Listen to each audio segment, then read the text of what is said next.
Hello and welcome to Warframe. My name's Todd, also known as Majemic, and this is of course Warframe. Last time we left off, we had completed most of our objectives. You might notice some things a little bit different.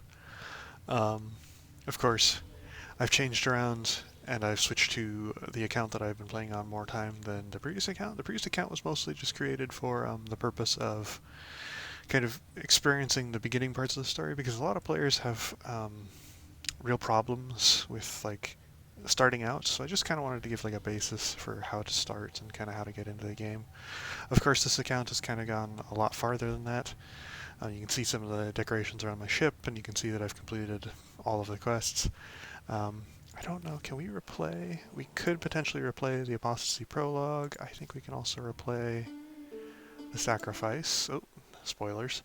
Um, but yeah, we may get to that point, and we may decide to do that, but for now, we're just kind of focusing on builds. So I'm not really going to go into any of the details of my ship or anything, or showing any of that off, because builds are the main thing I wanted to focus on in this episode and the next few episodes. So as you can see, I'm Volt currently. I am actually Volt Prime, and let's actually just head over someplace where we'll be able to show off our abilities a little bit better. You can see I've got the star map, of course, completely unlocked. I'm also Master Rank 21 on my account here.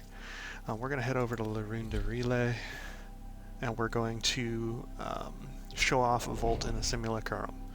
So the Simulacrum is a zone that you can unlock later on. I think I talked about it previously when we were talking about synthesis targets and the like. Let's skip this cutscene, we don't need to see that, or this one. So of course, if you go to any relay and then you fast travel to Cephalon Samaris, you'll of course be teleported to this room. You can of course just travel here normally. You can do objectives for Cephalon Samaris, specifically synthesis targets. So do you have any targets? And he'll kind of give you a target to synthesize, and then once you have enough reputation with Samaris, you can come over here and kind of collect the items that he has here for sale. Some of them are quite good, but the major one that I just wanted to show off was, of course, the Simulacrum Access Key. This allows you to fight enemies that you have fully scanned into your codex. So those are useful, extremely useful for testing Warframe's abilities, checking out certain damage types, and seeing kind of how certain things work against other things. In this, of course, little episode we're doing here, we're going to mostly be in the Simulacrum. You can, of course, access it by just coming right over here and going to Simulacrum. You'll be loaded into this zone here, and welcome to the Simulacrum. Of course, the Simulacrum is like a testing zone, so even if you die here, there's no penalty. You'll just respawn, and there's no major downsides. So if you mess up something here and you spawn a bunch of enemies that are ridiculously hard, you can, of course, access the Simulacrum control panel here and just kill the enemies. You, of course, can spawn any enemy you fully scanned into your codex. So you can see that I haven't scanned a lot of enemies fully, so I need to scan them fully so I can access their data here and be able to spawn them into the world. Now, specifically into the Simulacrum, you can turn on things like friendly fire between enemies. You can turn on your own invincibility, which we're going to actually do. You can pause enemy AI, and you can change the level of the enemy, and then you can, of course, simulate the enemies. You can simulate up to 20 enemies. And we're going to change the enemy level down to 50, because that's like the end game star map enemies, and that's kind of most of what the enemies you'll be fighting are. For this first test, I just wanted to show off Volt's build, my favorite build on Volt, and just kind of how strong Volt can become at later points in the game, and kind of how versatile he can be. So we're going to go right over to Volt Prime. Of course, the difference between Volt Prime and normal Volt is a difference of, let's take a look. Oh, that's the wrong one. There's my build. Sorry about that. We want to equip. So there's Volt's basic, or Volt Prime's basic stats, and here is, if I can find him here, where is my boy? There he is. So there's Volt Prime stats, and there's Volt stats. So you lose 100 energy, and you lose about 85 armor by using normal Volt over Volt Prime. I of course got Volt Prime when he was unvaulted at one point by opening relics and then collecting the parts and then crafting him. So our build here that we're going to be focusing on is my discharge build. You can see that I haven't even fully upgraded my one of my mods, primed continuity. Of course, any primed mod is gained from Barracuteer by trading in ducats. So for my Volt build, my aura is Energy Siphon.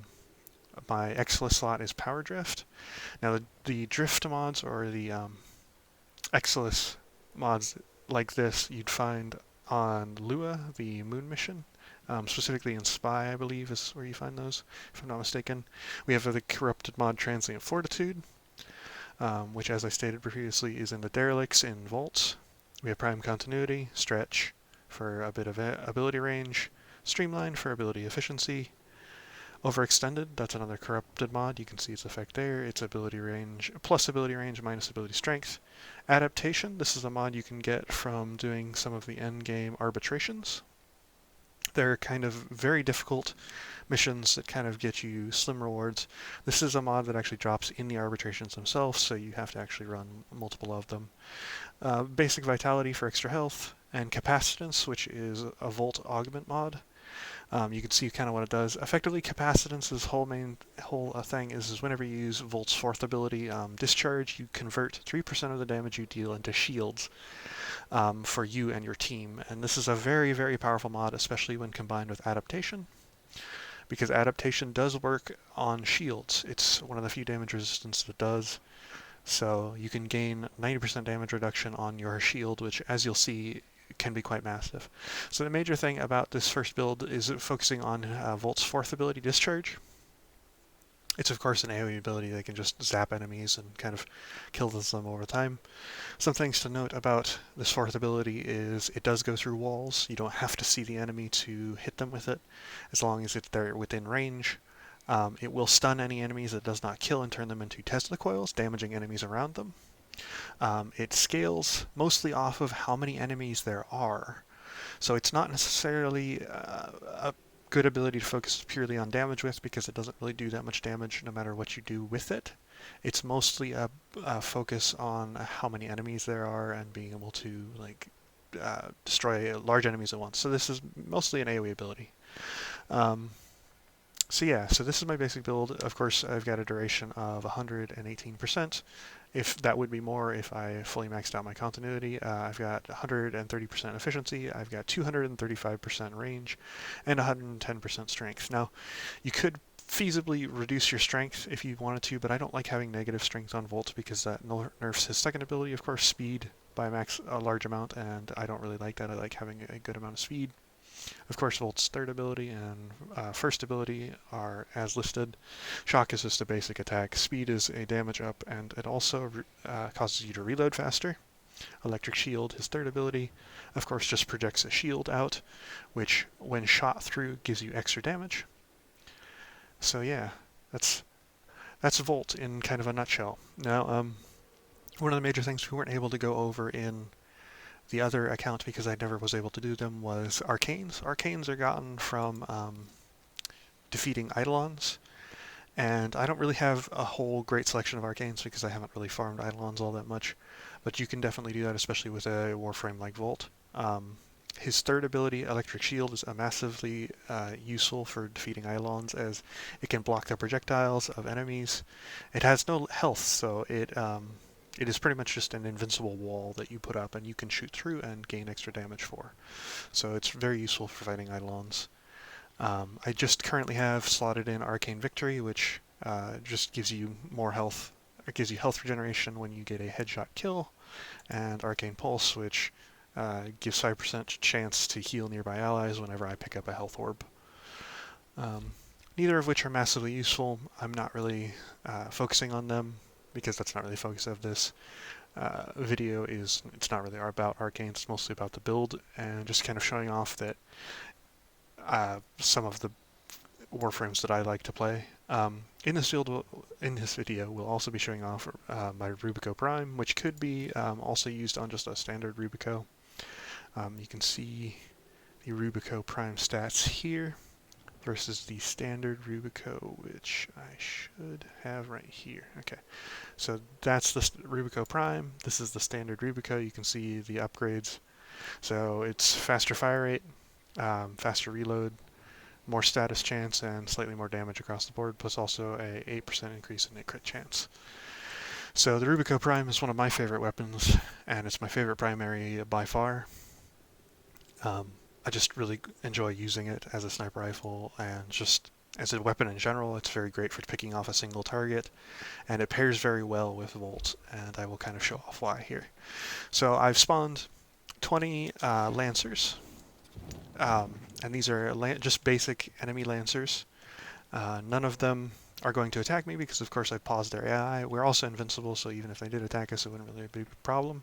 You can see that they're kind of here, scattered out through the map, and when the Simulacrum spawns them, it of course spawns them in sets of 8 around the map in those 3 locations. So we're going to just kind of show off Volt's discharge and show off how strong it is, even if we're not able to see all of the enemies that we're hitting. So we're just going to hit discharge.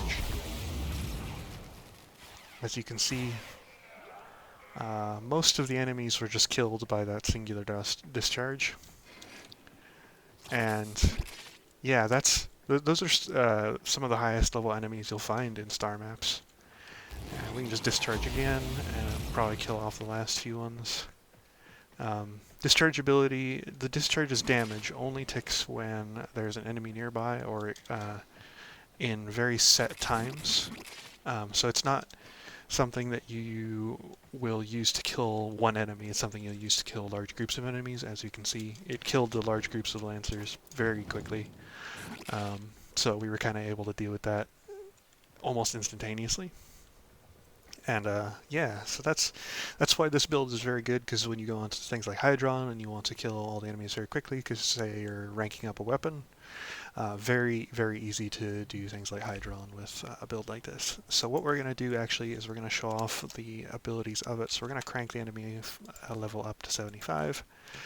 And we're going to show off that while the discharge build is very strong, it doesn't scale amazingly well once we get it up into like some insane enemy levels like level 100 and things like that. So I think it should still work pretty well against level 75 enemies though. You can see it's just kind of ticking away at their health, kind of taking them down. So it'll probably take about another maybe 2 discharges to get all the enemies down. Or is it still going to just be 2? Yeah, okay, it'll take 3 discharges now for level 75 enemies. And there we are. All the enemies are dead. And we didn't even have to really look at them. We didn't have to do anything. We were literally just using Volt's abilities. You can also see that my shields up in the upper right of the screen are now 1,650. So I have a lot of shields now, thanks to capacitance and all the damage absorption that brings. And I'm able to really easily fight off enemies, of course, with so much shields and not have to worry about it. I also give those shields to my allies, so that does kind of make this supportive as well. So it's once you get into like level 100 enemies that discharge becomes less useful, and you'll only typically see enemies of this level or be fighting enemies of this level in some of the extremely hard sorties and or maybe in the Sanctuary Onslaught. But overall though, you still do okay damage to them. It's going to take, of course, more discharges depending on how much higher the enemy level is. These are just basic Lancers though, so if, say for instance, this was a Bombard or a Heavy Gunner, we really wouldn't be able to kill it with discharge. But that's kind of why I paired up my Rubico and Volt in this, because I wanted to kind of show off the capabilities of the two. But yeah, we can kill them off and should be able to finish them off. At least most of them. With just this one. Nope. Looks like we would need another one to actually kill off all the enemies. But yeah, so there's our Rubico Prime's sight, and you can kind of see I quite like it just purely because of the fact that it has such a quick reload time on it compared to the normal Rubico. But it does insane amounts of damage, as you just saw. We're gonna just kill that enemy over there, and we're gonna reload here. So that was just kind of showing off Volt's discharge. This is the build for Volt that I like the most. It's the one that I typically run with. It does give you fairly okay speed, so you can move around fairly quickly, and it also does, of course, improve your reload time. You can, of course, throw up a shield, which works just as you'd expect. Another thing a lot of people don't know about Volt shields is you can actually hit them with a shock, and that will electrify the shield, making anything that walks through it, enemy-wise, damaged. It'll damage it the same way a shock would. So that kind of prevents enemies from just walking through your shields freely. But we're now at this segment where, of course, once you get into enemies that like bombards and heavy gunners that it cause you big problems, Volt's discharge isn't really very good for that. But that's kind of where the Rubico Prime shines, is on those big enemies. So this is my Rubico Prime build. I haven't had a chance to play around with the new weapon Exilus slots because I haven't really been playing Warframe as much as of late. However, I would probably run something like Vigilante Supplies, just because that would be my preferred, either that or something like Hush, just because something like Hush would be quite useful on a stealth frame, or for stealth missions.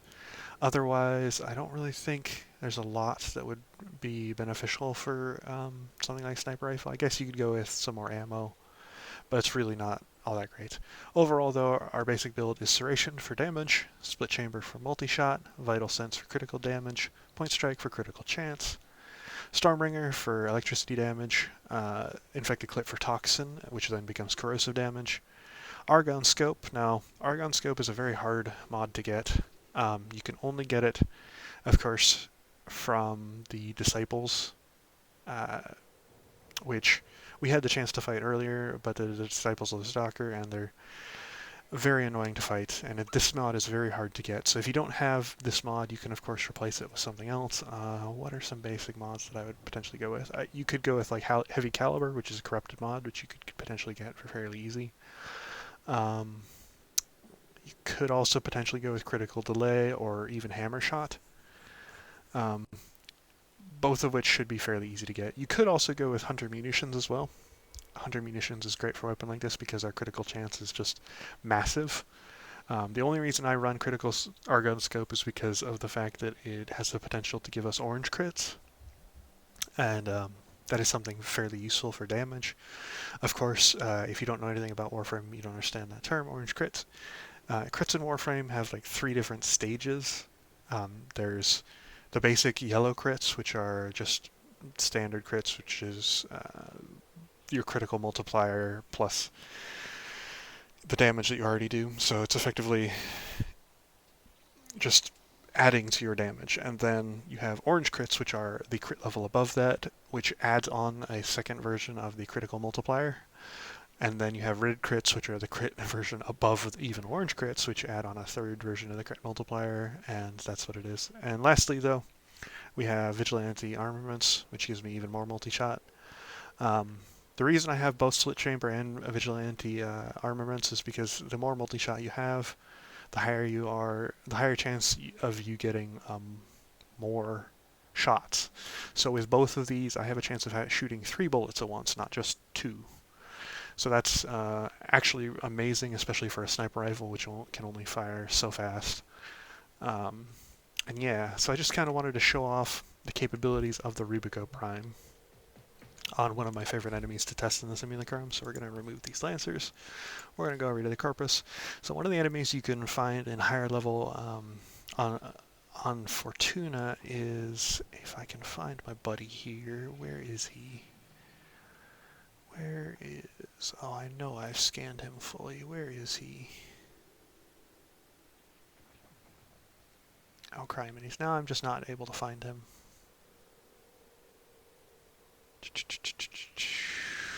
Let's just search for him. Jack. There he is. It's the Jackal. So as you can see, the Jackal has an insane amount of health and shields, which makes him actually really quite good for testing weaponry.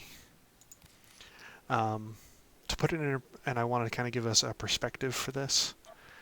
The Jackal has just a ridiculous amount of health. Let's test out. Actually, let's just take our weapon and we'll swap to a configuration that doesn't have, or we'll just remove all of these.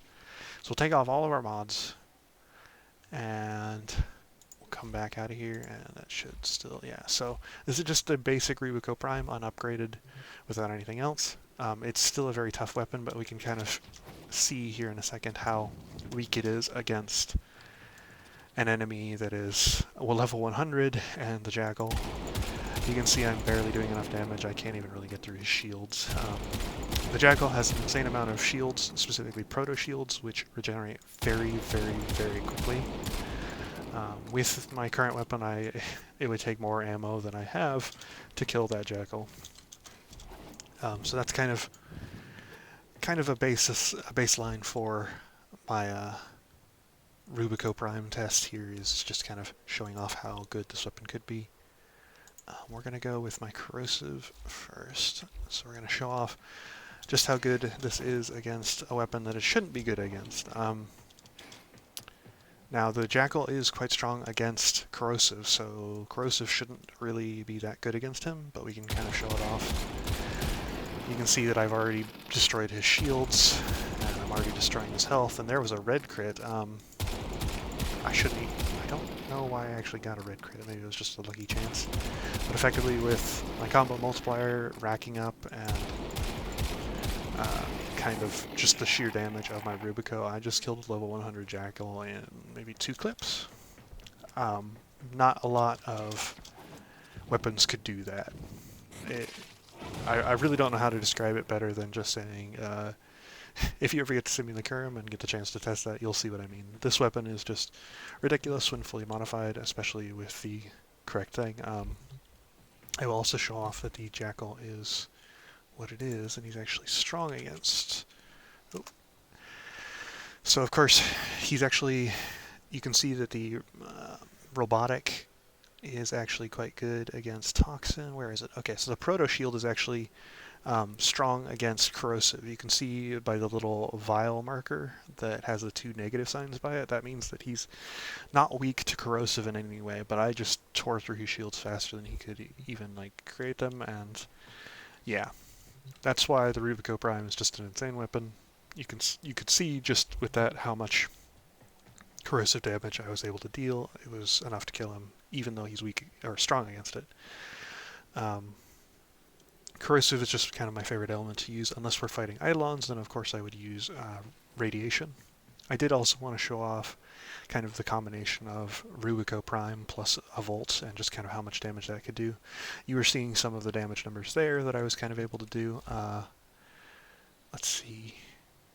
So of course with Volt we can buff up that damage even more thanks to our shield. So what we can do is we can run over here,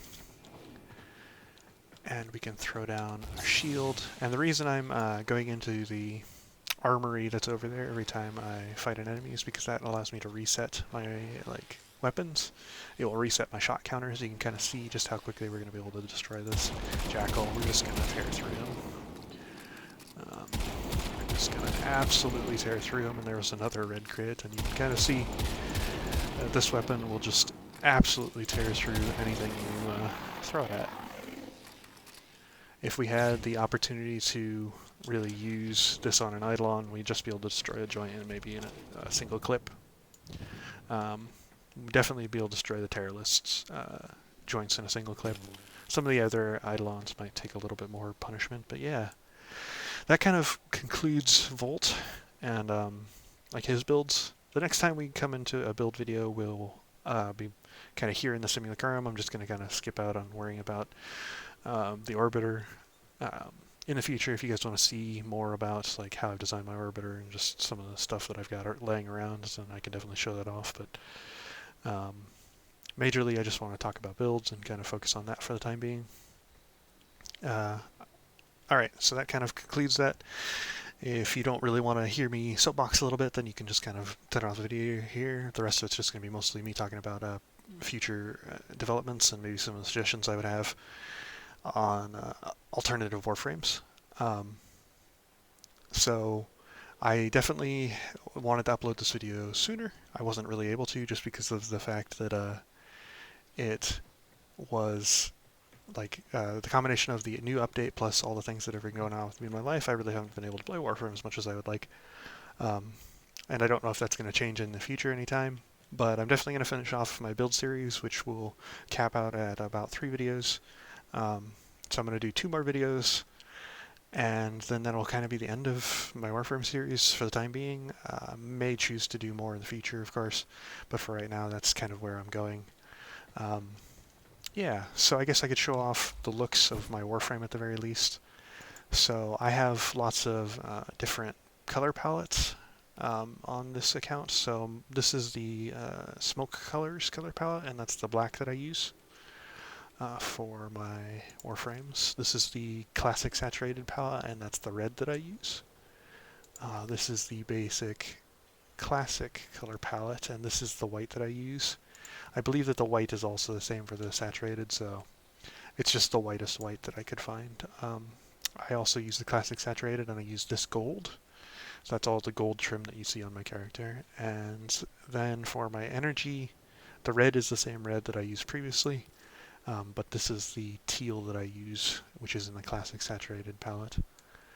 So that's like my basic colors. Those are the ones that I like the most. Yeah, basic Volt Prime helmet, Volt Prime skin. I haven't changed those at all. No Volt Noble animation set. My attachments are the Edo Prime gear. So you can kind of see that. I also have the Fey Path Ephemera, if you saw that when I was running around. My Sindana, my Ripla Sindana, is something you can get, of course, from Tenogen. So you'd have to pay real money to get that. The primary is, of course, the red that I use. The only color that I believe is different is my secondary, which I use the darker form of the red, so it looks kind of tattered and bloody on the bottom. And then my regalia, I have the Katir Sakara, which is kind of these little diamond shapes right there. I don't use a front sigil. I do use a back sigil, but it's just the Steel Meridian back sigil, which you can kind of see there, and I've kind of turned the alpha all the way down. Same colors, of course, that I used previously. So yeah, that's the looks of my vault. Nothing major there. As a suggestion for other Warframes that might be comparable in like AoE damage-wise to Volt, would probably be Warframes like, where is she? Saren Prime?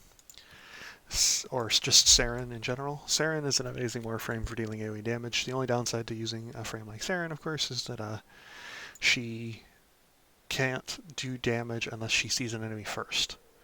Whereas Volts can kind of hide behind things and use his damaging abilities.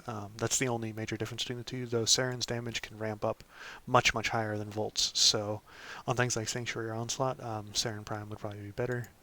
And for bosses, if you're just talking about pure damage, I would probably go with Mesa. Both Mesa Prime and her normal version are amazingly good at dealing damage to large crowds and big enemies. She can tear through any enemy in the Star Chat in a matter of seconds. It's insane. So those are my two alternate suggestions for Warframes when it comes to doing damage. But Volt is just my favorite. I love using him, and his capabilities are amazing when really put down to it, because he's very good with both weapons and his abilities. Other weapons suggestions that I would have for you, aside from the Rubico Prime for primary weapons, would probably be the Corinth. The Corinth doesn't have a prime variant, at least as far as I know of yet. It's a fantastic shotgun, which also has an air burst capability. So it's great for dealing with enemies that are big with the buckshot, and then like large groups of enemies with the air burst, which is kind of like an explosive. And that's definitely my secondary pick for any sort of like a situation where I just don't want to use a sniper rifle. My last suggestion would probably have to be, oh boy, this is a tough one. I guess it might sound a little bit funny, but my last suggestion might be another sniper rifle in the form of the Lanka, just because of the sheer damage the Lanka can put out. The Lanka has a mechanic where it charges its shots, and the only reason why I wouldn't use the Lanka over the Rubico is just because of how much time it takes to get each shot out. It does do more damage than the Rubico, but I just can't find myself using it that much just because I don't like being so slow. And those are kind of like my major weapon suggestions. You can of course see that I've got tons of different weapons, but those are the ones that I would tend to use the most. I like something in my primary slot that does a lot of damage and is able to deal with just about anything on Star Trek. Ooh, I think that was my Alex. I think that was my Echo Dot going off there. That was kind of annoying. But yeah, those are my like secondary suggestions. Next time, of course, we'll be taking a look at another Warframe, and we'll be taking a look at the secondary weapons. But until then, goodbye.